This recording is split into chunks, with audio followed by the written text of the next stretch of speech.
오늘 우리에게 주신 하나님 말씀은 로마서 3장입니다. 1절에서 8절.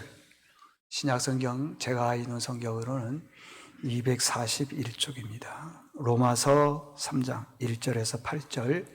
이 계시의 말씀을 봉독할 때에 살아계신 하나님의 음성을 들으실 수 있기를 바랍니다. 그런즉 유대인의 나음이 무엇이며 할례 유익이 무엇이냐? 범사에 많으니 우선은 그들이 하나님의 말씀을 맡았음이니라. 어떤 자들이 믿지 아니하였으면 어찌하리요? 그 믿지 아니함이 하나님의 믿으심을 패하겠느냐? 그럴 수 없느니라. 사람은 다 거짓되되 오직 하나님은 참되시다 할지어다. 기록된 바 주께서 주의 말씀에 의롭다 함을 얻으시고 판단받으실 때 이기려 하심이라 함과 같으니라. 그러나 우리 불의가 하나님의 의를 드러나게 하면 무슨 말 하리요? 내가 사람의 말하는 대로 말하노니 진노를 내리시는 하나님이 불의하시냐? 결코 그렇지 아니하니라. 만일 그러하면 하나님께서 어찌 세상을 심판하시리요? 그러나 나의 거짓말로 하나님의 참되심이 더 풍성하여 그의 영광이 되었다면 어찌 내가 죄인처럼 심판을 받으리요? 또는 그러면 선을 이기기 위하여 악을 행하자 하지 않겠느냐? 어떤 이들이 이렇게 비방하여 우리가 이런 말을 한다고 하니 그들은 정죄받는 것이 마땅하니라. 아멘.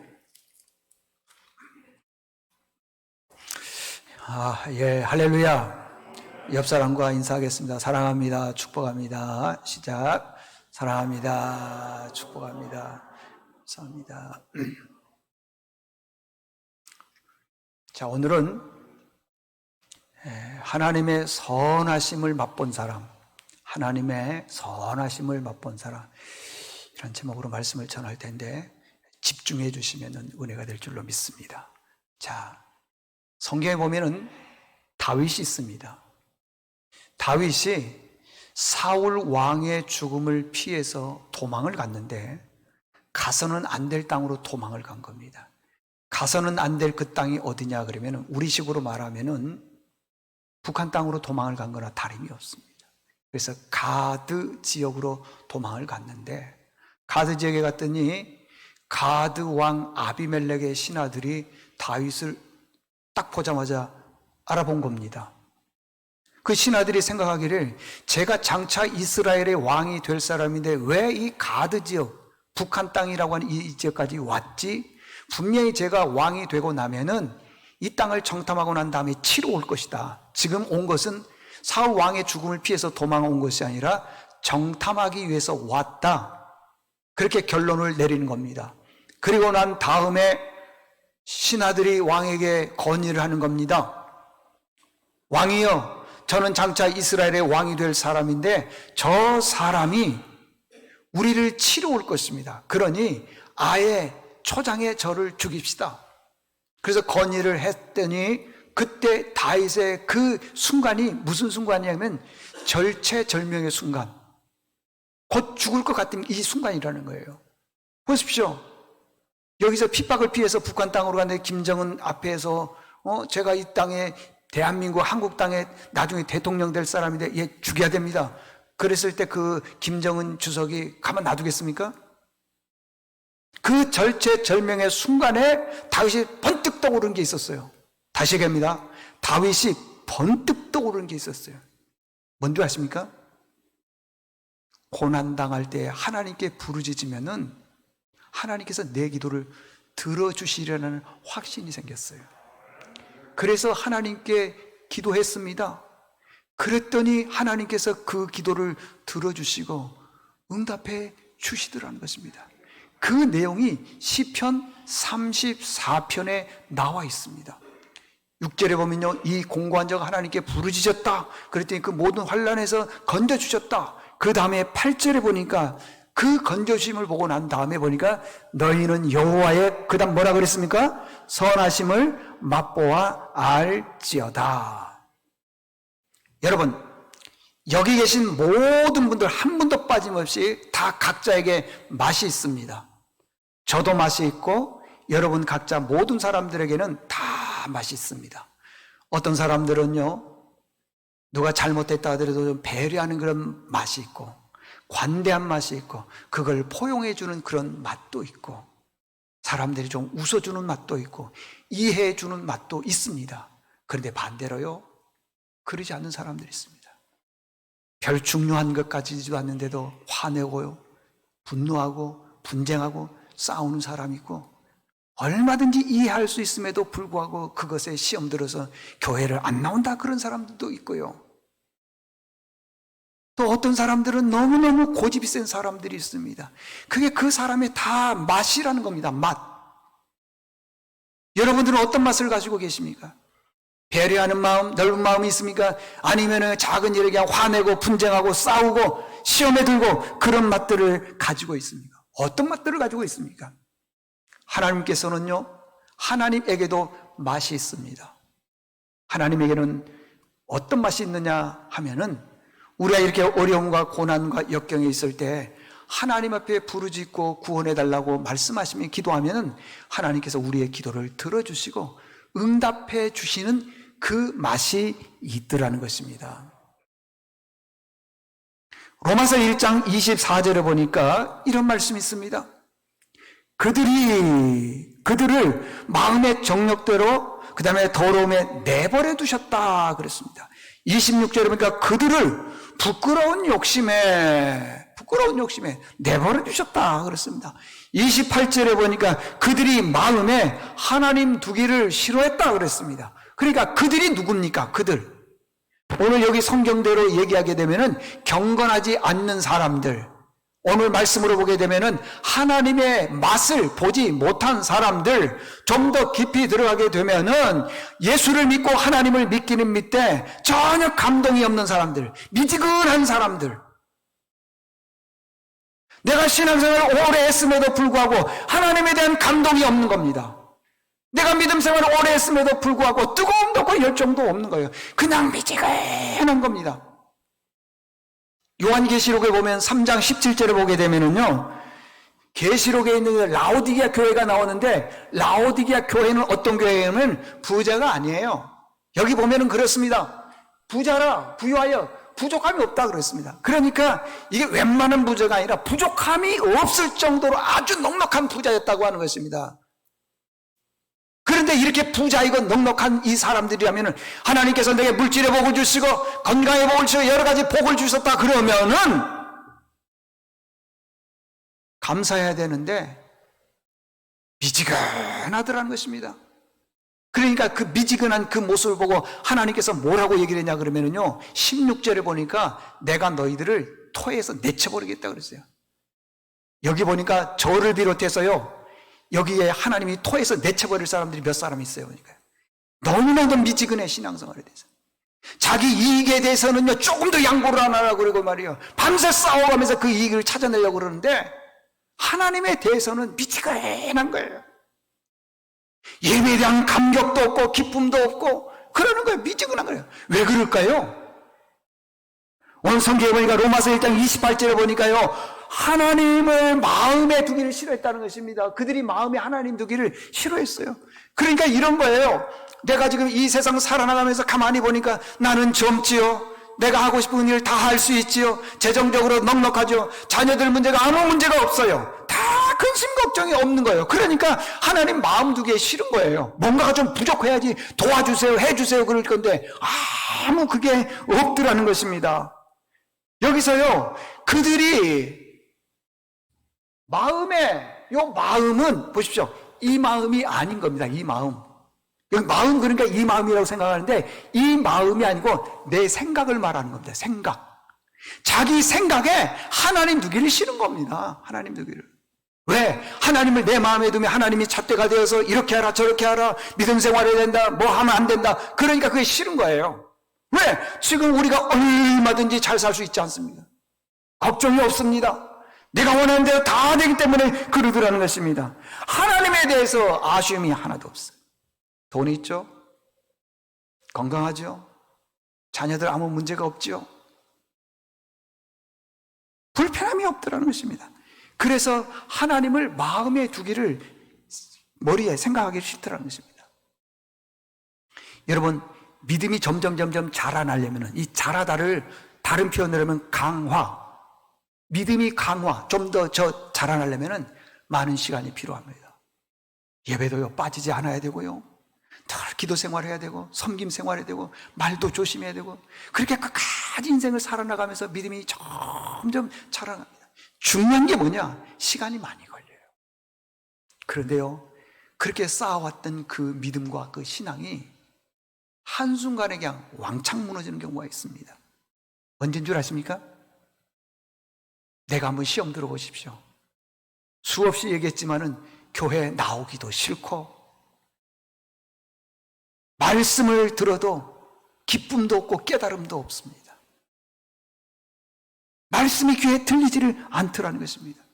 평생 쌓아왔던 믿음 한 번만 시험 들면 무너지는 경우가 있고요, 더 중요한 것은 예배에 한 번만 빠지면은 그 다음부터 교회에 나오기가 싫어요. 이 코로나 재난 때문에 교회를 나오지 않는 몇 분들로부터 얘기를 들었는데, 이제는 코로나가 끝나도 교회 나오기가 싫다는 거예요. 왜? 지금 너무 편하다는 거죠. 교회 가려면 예배 시간에 준비해야 되죠. 와서 예배 드려야죠. 헌금해야죠. 봉사해.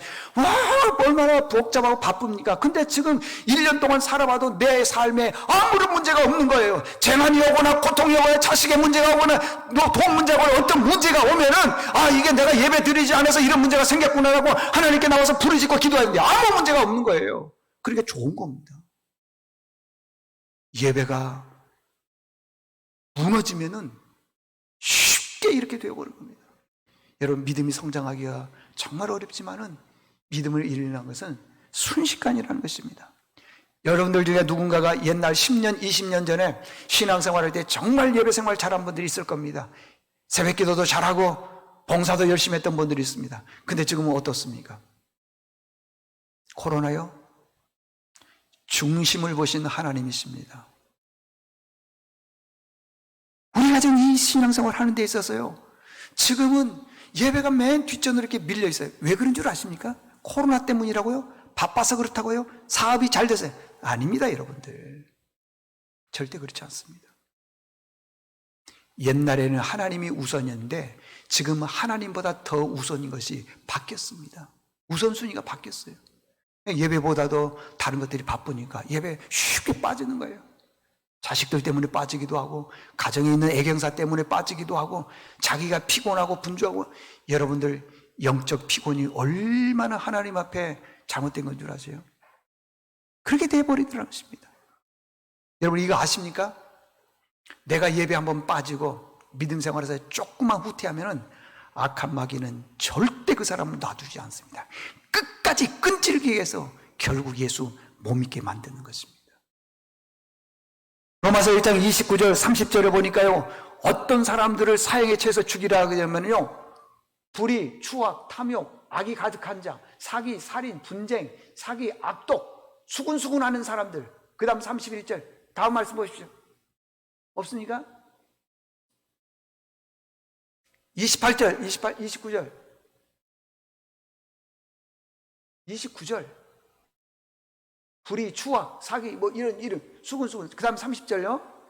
비방하는 자요, 하나님 미워하는 자요, 능욕하는 자요, 교만하는 자요, 악을 도모하는 자, 부모를 거역하는 자. 이런 사람들은 성경에 보니까 32절에 보니까 어떻게 하느냐 그러면요, 사형에 해당된다네요. 사형. 이렇게 설교를 해도 눈 하나 깜빡 안 해요.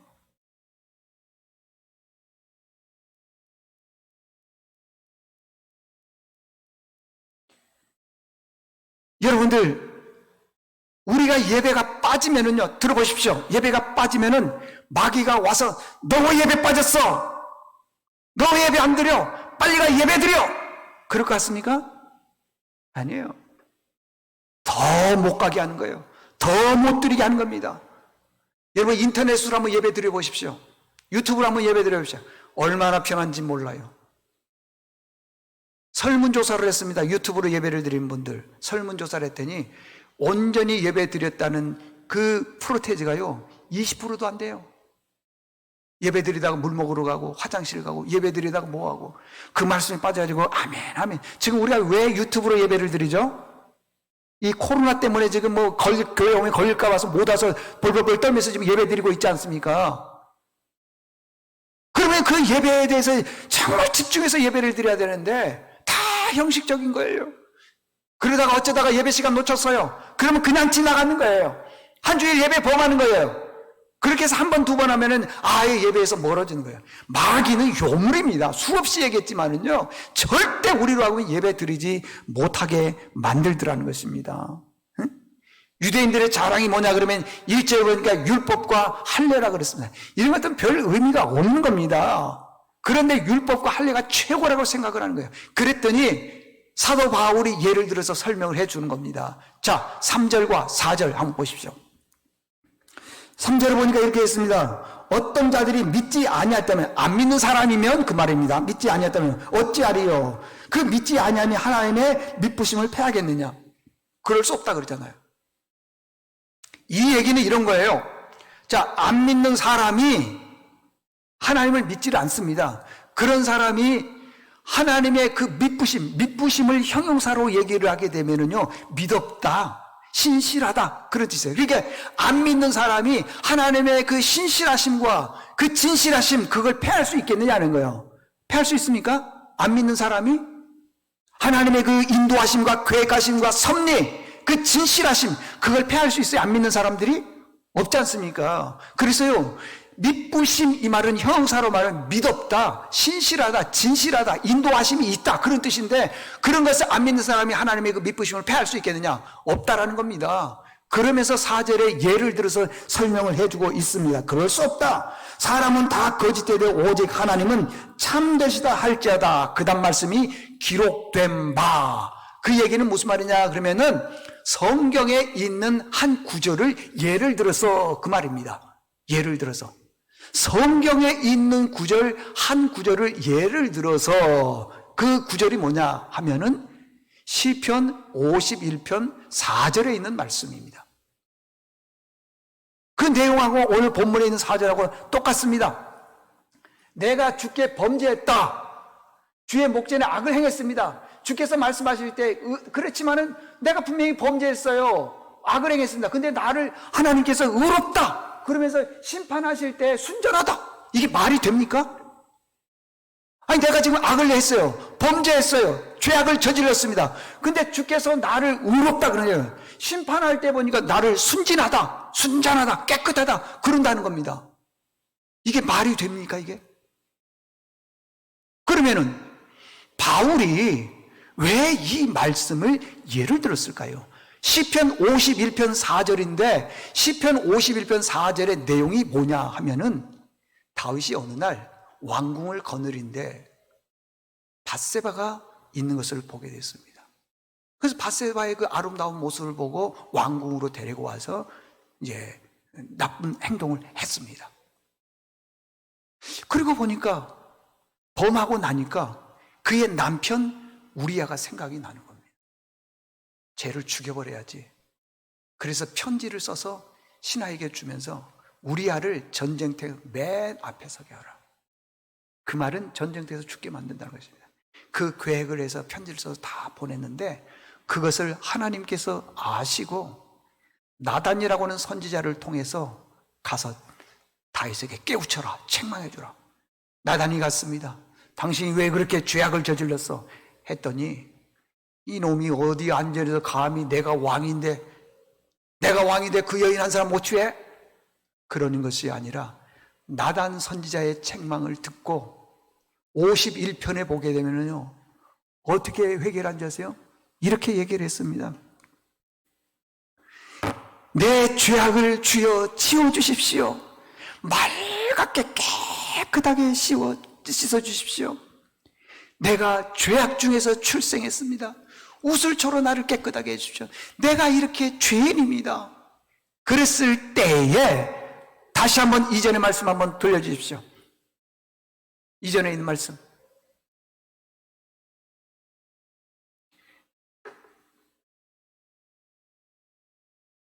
금방 그 내용에 있는 말씀 없습니까?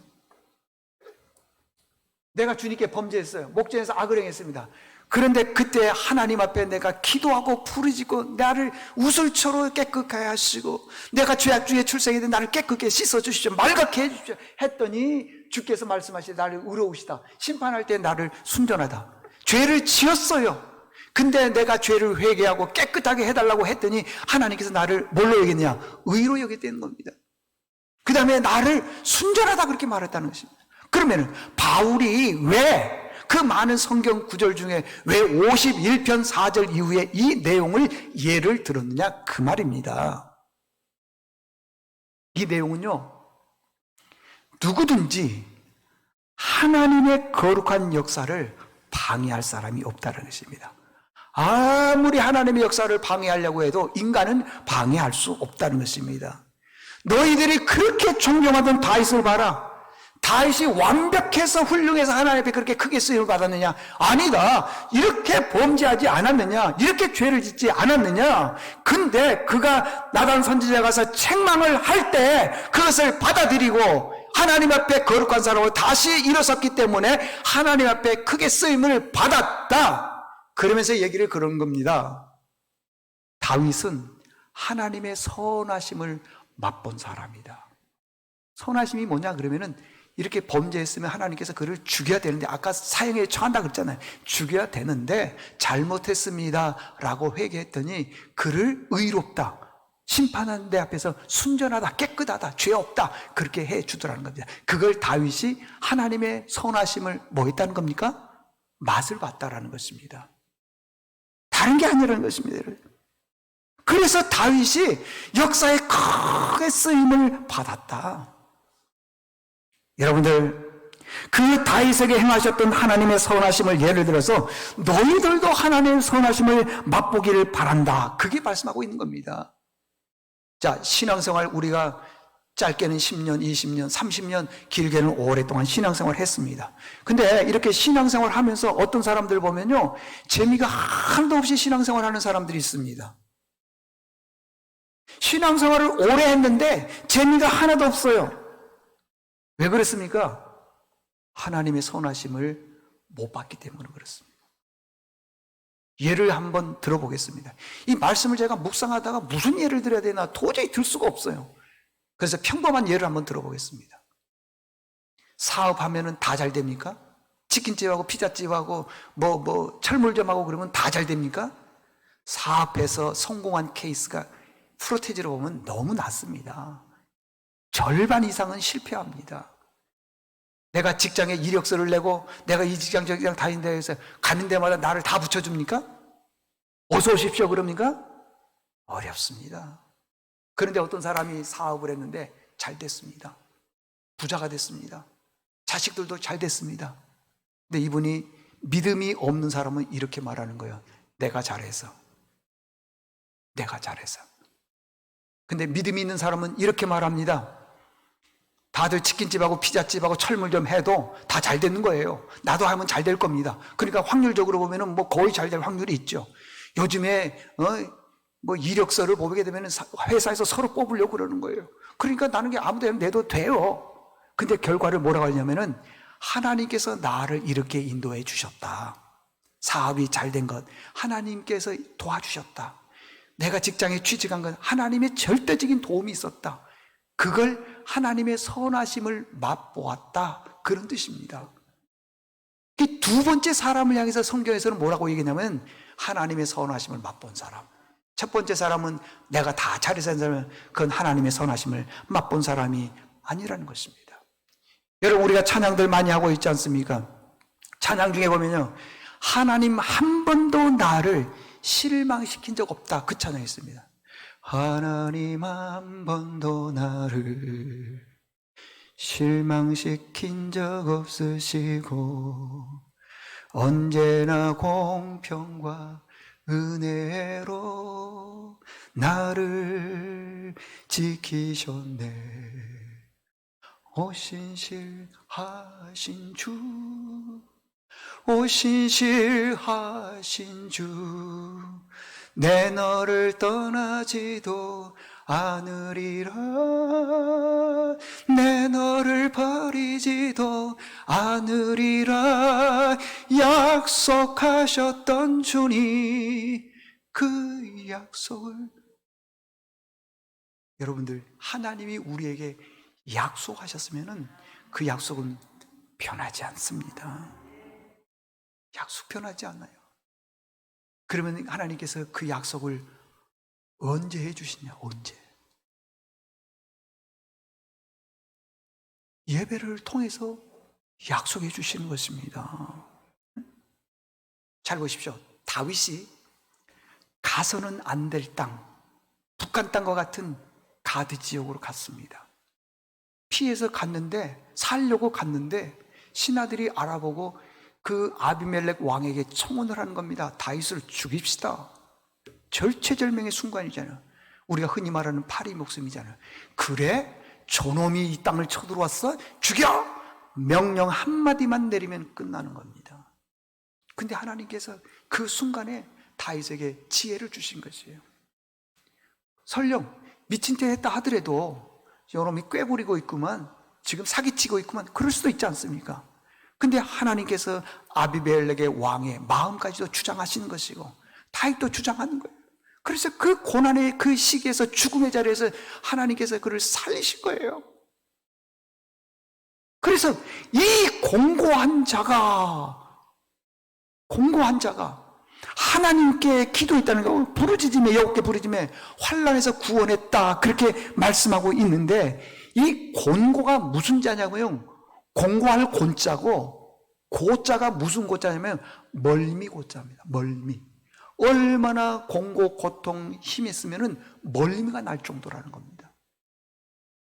그때 하나님 앞에 부르짖었더니 하나님께서 그 기도를 들어주셨다는 것이에요. 부르짖었다, 기도했다는 것은 지금으로 보면 예배 삶 속에서 기도인 것입니다. 여러분, 예배를 통해서 하나님의 은혜가 흘러 넘쳐야 됩니다. 에? 아까도 얘기했지만은요, 여러분, 우리가 예배 빠졌다고 해서 우리의 삶이 대박이 납니까? 예배 빠지면은 우리가 가지고 있는 모든 문제들이 다 해결이 됩니까? 안 됩니다, 여러분들. 오히려 더 큰 고난과 고통과 악한 마귀가요, 교회 나가지 못하다 그 영혼을 확 사로잡는 거예요. 사람이 추풍낙엽되기라는 것은 쉽습니다. 얼마나 쉬운지 몰라요. 이거 기억하십시오. 우리 삶의 모든 문제의 해답은 예배에 있습니다. 혹시 여러분 재정의 문제, 건강의 문제, 자녀의 문제, 어떤 문제가 있습니까? 예배입니다. 예배예요. 다른 방법이 없습니다. 예배만 잘 드리면은요, 하나님께서 세 가지 복을 주신다 그랬습니다. 첫 번째는 시편 34편 6절을 보니까 모든 환난에서 뭐 하신다고요? 구원해 주신다. 모든 환난에서 구원해 주신다. 우리가 가지고 있는 여러 가지 문제들이 있지 않습니까? 진짜 예배만 잘 드리면은요, 하나님께서 건강도 회복시켜 주는 경우를 제가 많이 봤습니다. 사람도 붙여주셔가지고는 어려운 문제를 해결하는 것도 많이 봤습니다. 반드시 하나님께서요, 환난에서 예배를 통해서 우리를 구원해 주십니다.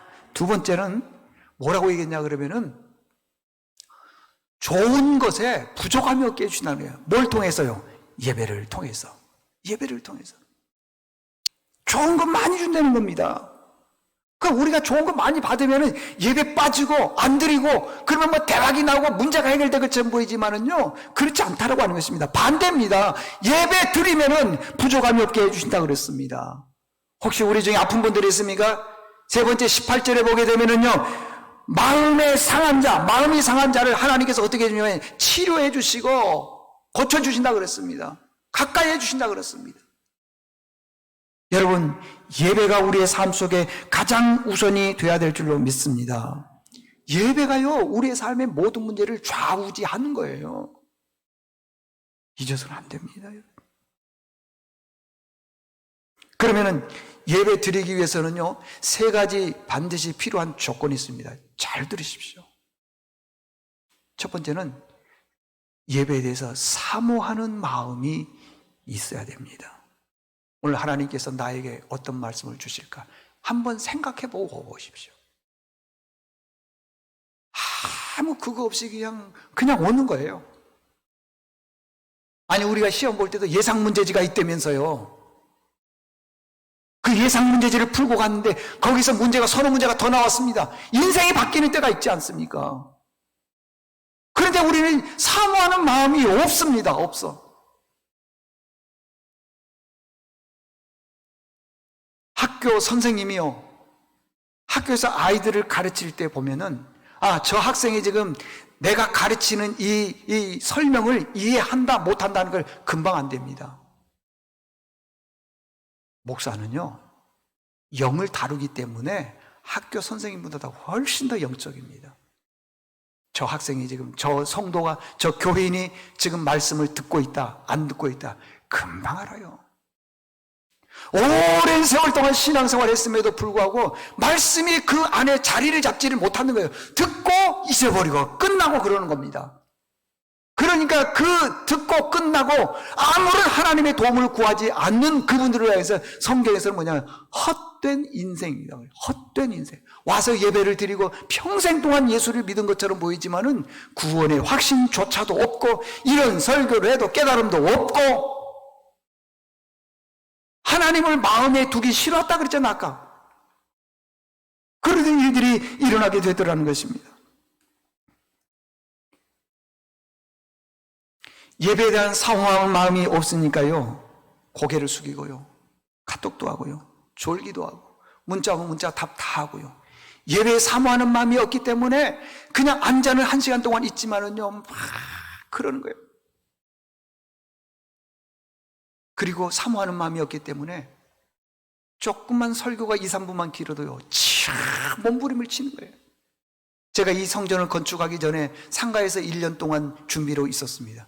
제가 그때 설교 시간에 저도 모르게 설교를 1시간 5분을 한 겁니다. 1시간 5분. 근데 그분이 그러는 거예요. 예배 끝나고 나는데 어떤 남자 집사님이 와서, 목사님 오늘 내가 정말 굉장한 말씀의 은혜를 도전을 받았습니다. 어떤 분들은 2, 3분만 지나가도 막 몸부림을 치는 거죠. 왜? 예배에 대한 사모함이었기 때문에. 그러면 지위가 높은 사장님이나 더 신분이 있는 그분들 앞에서 우리가 고개 숙입니까? 문자 왔을 때 거기서 그 앞에서 다 카톡 다 받습니까? 안 하잖아요. 심지어는 중요한 전화가 와도 그 높은 분들하고 대화할 때는 안 받습니다. 근데 우리는 어떻습니까? 예배 드릴 때 전화 오면 전화 다 받고요, 문자 다 하고요, 심지어는 옛날에 어떤 분이 그랬다면서요, 게임도 했다면서요. 사모하는 마음이 없는 거예요. 오늘 말씀 다 잊어버려도 좋습니다. 요거 하나만 기억하십시오. 예배 안에는요, 지금 우리가 예배를 드리고 있는데 이 예배 안에는 우리 인간으로서 도저히 풀 수 없는 하나님의 숨어있는 어마어마한 아이디어가 있습니다. 기적이 있어요. 나는 안 되지만은 예배를 통해서 하나님이 역사하는 경우가 어마어마하게 많습니다. 내가 안 된다고 하나님이 안 된다고요? 그렇지 않습니다, 여러분. 그래서 예배에 사모함이 있어야 되고, 두 번째는 예배를 드릴 때에 적극적으로 드려야 됩니다. 적극적으로. 찬송도 크게 하고 교동문도 크게 하고. 일부 예배 드릴 때 어느 남자 집사님은 제가 설교를 하면서 대충 쉬어봤어요. 아멘을 한 30분 정도 하는 것 같아요. 막 설교하고 아멘, 아멘. 아멘은 그 말씀을 내 말씀도 믿습니다, 그렇게 될 줄로 믿습니다, 그런 뜻이에요. 근데 여러분, 민수기 13장 28절에 보니까 뭐라 그랬습니까? 너희 말이 내 귀에 들린 대로 행하리라 그러지 않습니까? 아멘 그러면 그 말씀이 그분에게 이루어지는 겁니다. 적극적인 거 있어야 되는 것입니다, 여러분들. 어떤 분들은요, 일생 동안 살면서 아멘을 안 합니다. 감격도 없고 기쁨도 없습니다. 그런 분들의 특징이 뭔 줄 아세요? 설교 시간에 설교를 하다가 자기에게 지적되는 것이나 책망이나 훈계나 또 내지는요 찔림이 있는 그런 말씀을 하게 되면은 내가 잘못했구나, 뉘우쳐야지, 다윗처럼 회개해서 하나님께 쓰임받는 게 아니라 자기를 또 쳤대요. 자기를 혼내켰대요. 그래서 믿음의 문을 닫아버린 거예요. 예배의 문을 닫아버린 거예요. 조금 더 가게 되면요, 교회 나오기 싫어하고 그렇습니다. 그러다 보니까 목사가 힘이 없어요. 설교를 할 때 보면 옛날에는 얼마나 설교를 강하게 했습니까? 근데 지금은요, 이런 얘기를 설교를 하게 되면은요, 마음의 문을 닫아버리고 믿음의 예배 문을 닫아버리는 거예요. 그러니까 그게 무서워가지고 여러분들 교회 안 나오도요, 교회 나오시면 좋겠습니다, 달래는 겁니다. 제가 지난주 설교 시간에 얘기했죠. 애기 보는 게 쉬워요, 어려워요? 얼마나 어려운지 몰라요. 할머니들 얘기 보다가요, 지치고 뒤로 떨어지고 얼마나 고통스러운지 몰라요. 근데 애기 보는 것보다 더 힘든 게요, 어른 같은 애기, 어른인데 애기예요. 애기 진짜 힘들어요.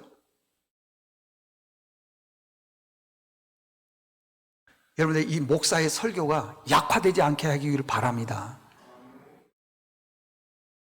세 번째는요, 지각하면 안 됩니다. 이런 말이 있습니다. 몸에 한번 체득된 것은, 그 사람이 죽었어요. 근데 어떻게 하다 보니까 또 다시 살아났어요. 다시 살아났어요. 깨어났습니다. 그래도 안 바뀐대요. 무슨 말인지 알겠습니까? 여러분들이 혹시 운전을 했습니다. 그런데 여러 상황으로 인해서 한 10년 동안 운전을 못했다고 봅시다. 10년 후에 다시 핸들을 잡았을 때 처음에는 이상하지만은 한두 시간만 하면 내가 몸에 체득된 거기 때문에 금방 운전을 할 수 있습니다. 저도 그랬습니다. 저도. 몸에 체득된 운동은요, 예를 들어서 배드민턴이나 테니스나 탁구나 수영, 이런 것들은 하다가 10년 동안 안 하더라도요, 다 할 수 있습니다. 그래서요, 제가 대학 다닐 때 제가 알게 된 건데, 여학생이 중학교 1학년 때 탁구 선수 하다가 2학년 가다가 그만뒀어. 그리고 탁구를 별로 안 한 겁니다. 대학 들어와서 이 탁구장에서 탁구를 치는데, 여학생이 얼마나 탁구 치겠습니까? 저는 탁구장에서 공부를 못해도 살았는데 잘 치죠. 미안하지만은 1년 탁구 선수로 생활했는데 우리가 11점 중에 3점 따기 어렵습니다. 이게 몸에 체득된 건요, 이게 바뀌지 않습니다. 근데 예배 시간에 한 번 지각한 분들은 죽었다가 다시 깨어나도 또 지각을 해요. 예배 지각하면 안 됩니다. 이게 체득이 되어 있기 때문에 항상 계산을 해요. 예배 5분 전, 10분 전에 가서 예배 드려야지, 그 마음으로 오면 좋은데 안 그래요.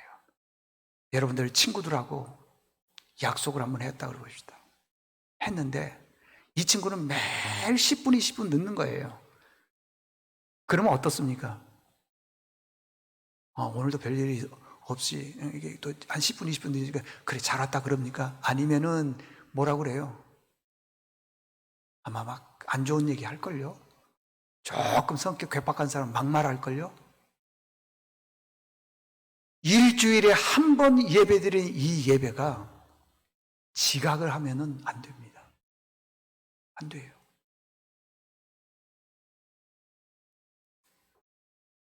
여러분, 그 틱장애라는 게 있습니다. 틱장애.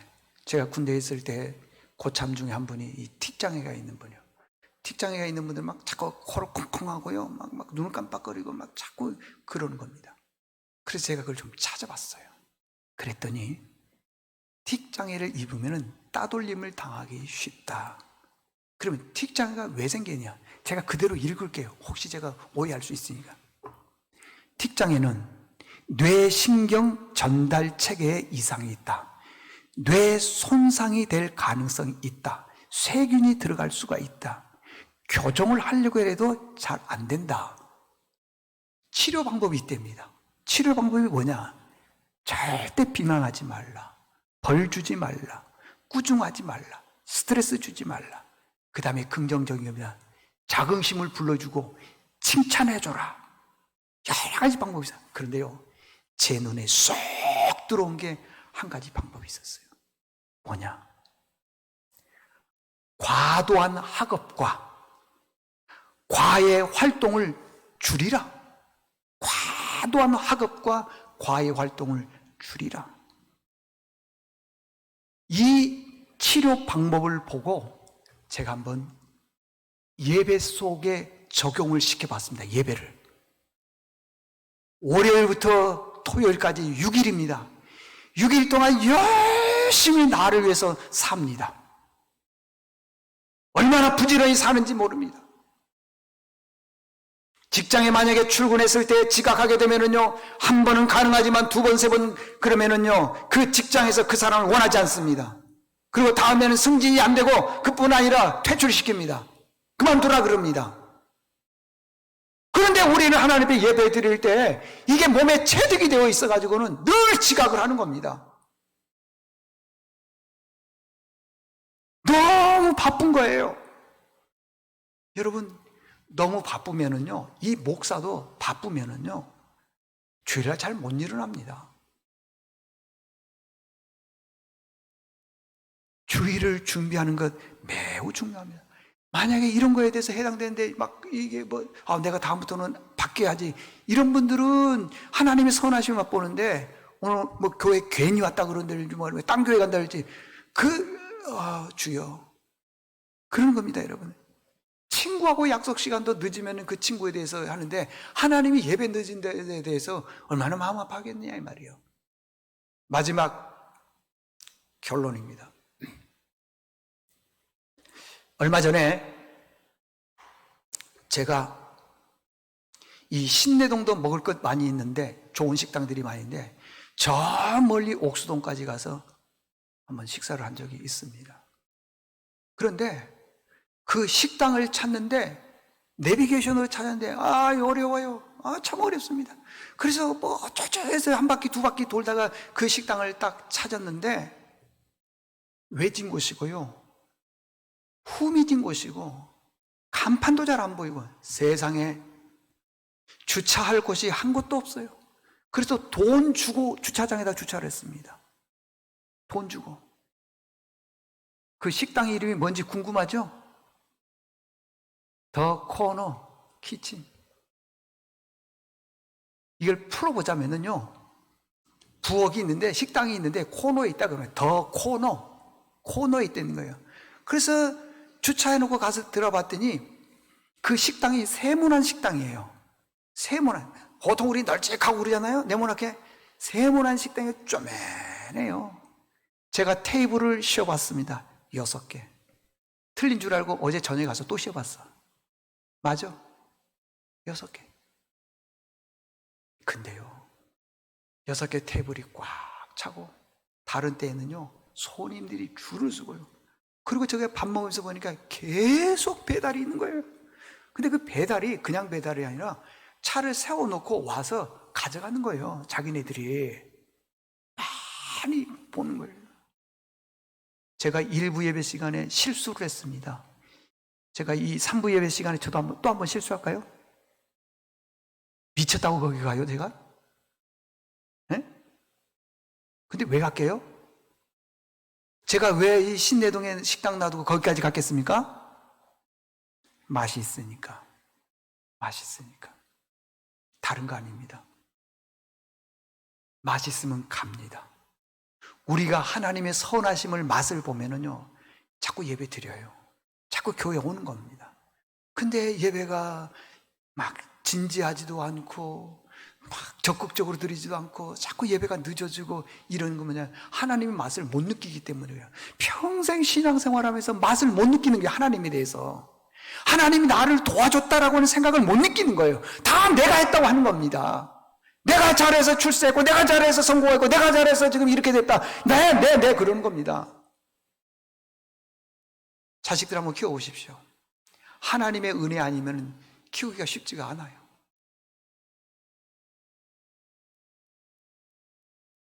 그러니까 하나님의 선함을 맛본 사람은요, 예배가 은혜가 되고요, 기다려지고요, 감격이고 심지어 눈물까지 있습니다. 그러나 하나님의 선하심을 맛보지 않는 사람들은 예배가 피곤한 거예요. 이런 설교를 들어도요 짜증이 나는 거예요. 다음 주에 아마 안 올 분들도 여기 혹시 있는지 모르겠어요.